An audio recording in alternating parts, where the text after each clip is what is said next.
नमस्कार, आप देख रहे हैं ZTV इंडिया और मैं हूं आपके साथ ज्योति कनौजिया। आइए रुक करते हैं खबर की ओर। कांग्रेस नेता राहुल गांधी पर हो रहे जुल्म और अन्याय के विरुद्ध पार्टी नेतृत्व द्वारा चलाए जा रहे चरणबद्ध आंदोलनों की कड़ी में रविवार को जय भारत सत्याग्रह आंदोलन की शुरुआत हो गई। इससे पहले कांग्रेस ने भारत जोड़ो यात्रा, हाथ से हाथ जोड़ो अभियान और सत्याग्रह धरना आंदोलन कर अपनी ताकत भी दिखाई थी। यही नहीं, इन आंदोलनों के जरिए कांग्रेस पार्टी के नेताओं ने जनता को यह संदेश भी दिया था कि कोई भी प्रधानमंत्री देश से ऊपर नहीं हो सकता। जिस प्रधानमंत्री को देश की जनता चुनती है, उसे देशवासियों के सवालों का जवाब देना ही होगा। जो ऐसा नहीं कर रहा, वह देशवासियों का अपमान कर रहा है। आखिर ये बताने में हर्ज ही क्या है कि अडानी के पास 2000 करोड़ की जो बेनामी रकम है वह किसकी है और किसके माध्यम से अडानी के पास पहुंची है। ऐसे कई सवालों की झड़ी जय भारत सत्याग्रह के दौरान शहर के गांधी मार्केट स्थित पूर्व राज्यसभा सांसद सत्या बहन के कैंप कार्यालय पर कांग्रेस ने लगाई।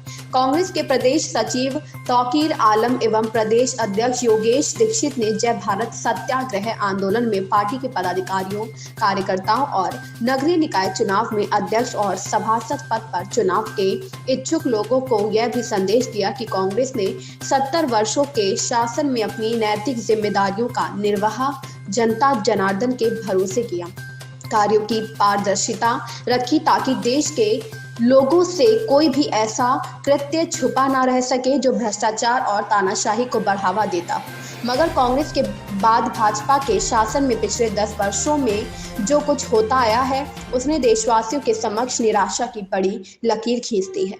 पारदर्शिता रखने के लिए कांग्रेस ने जो जनसूचना अधिकार कानून बनाया था, आज उस कानून को गेट के पोर्टल से गायब कर दिया गया है, जो यह दर्शाता है कि भाजपा भ्रष्टाचार के आकंठ डूबी है। और इस सब का जवाब अब कांग्रेस जनता के बीच आने वाले 2024 के चुनाव से पहले निकाय चुनाव मिलेगी।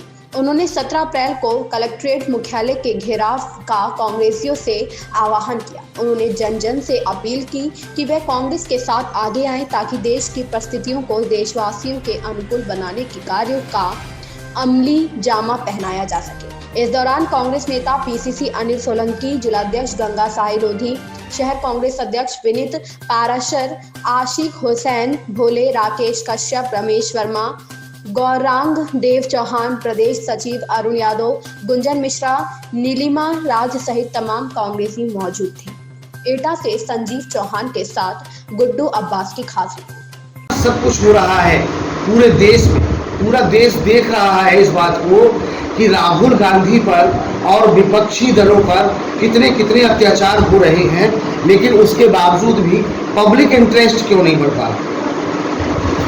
मैं आप ही से सवाल करना चाहता हूँ आपके चैनल के माध्यम से, क्या देश में देश की संपत्तियों के साथ अगर धोखा हो रहा है, देश के लोगों के साथ अगर धोखा हो रहा है, तानाशाही रवैये के साथ अगर देश के लोकतांत्रिक तरीके को ख़त्म किया जा रहा है, अगर देश में जो न्याय प्रणाली है कहीं ना कहीं उसको भी अगर ध्वस्त करने की कोशिश की जाती है, चुनावी जो प्रणाली है उसको भी कहीं ना कहीं कमज़ोर करने की कोशिश की जाती है, क्या यह विपक्ष की जिम्मेदारी नहीं है कि इन सवाल को उठाए।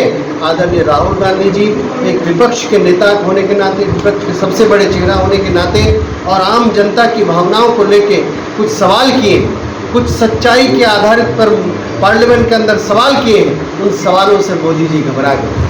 20,000 करोड़ की बात जो बार बार राहुल जी कर रहे हैं, ऐसे नहीं कर रहे हैं, तथ्य के आधार पे कर रहे हैं। जो उजागर हुआ है अडानी और मोदी का घोटाला जो उजागर हुआ है कि 20,000 करोड़ का सेल कंपनियों में जो लगे हुए हैं पैसे किसके, इन सवालों का जवाब मोदी जी को देना चाहिए, उनके हाउस में देना चाहिए, उनके मंत्रिमंडल को। राहुल जी को चुप कराने के लिए पहले माइक बंद कर दी जाती है उनकी। राहुल गांधी जी को चुप कराने के लिए उन पे तरह तरह के इल्ज़ाम लगाए जाते हैं। विदेश में गए, जो सही सवाल उठाए, उन जेन्युइन बातों को लेकर के बात आई, उनको लेके पार्लियामेंट के अंदर पहली बार ऐसा हुआ कि सत्ता पक्ष पार्लियामेंट को चलने नहीं दिया। फिर ऐसा हुआ कि एक ऐसे मुकदमे में मैं न्याय प्रक्रिया है, मैं न्यायालय पे सवाल नहीं उठाता हूँ, लेकिन कहीं ना कहीं हमारी जब असहमति होती है किसी भी जजमेंट से, तभी हम ऊपर जाते हैं। तो ऐसे मामले को लेकर के आदरणीय राहुल गांधी जी को एक षड्यंत्र के तहत, एक रणनीति के तहत उनकी सदस्यता को रद्द कर दी जाती है। फिर दूसरे तीसरे दिन ही उनके घर को छीन लिया जाता है, उन घर छीनने की नोटिस आ जाती है। तो कहीं न कहीं सिर्फ राहुल गांधी, चूँकि राहुल गांधी जी ईमानदारी से सही बात को, देश के हित में बात को मजबूती से रखते हैं, और भी विपक्षी दल जो लोग भी उन बातों को रखते हैं उन पे तरह तरह की ईडी, तरह तरह के जो है अलग अलग माध्यम से उनको परेशान किया जा रहा है। तो ये देश लोकतांत्रिक देश है, तानाशाह नहीं।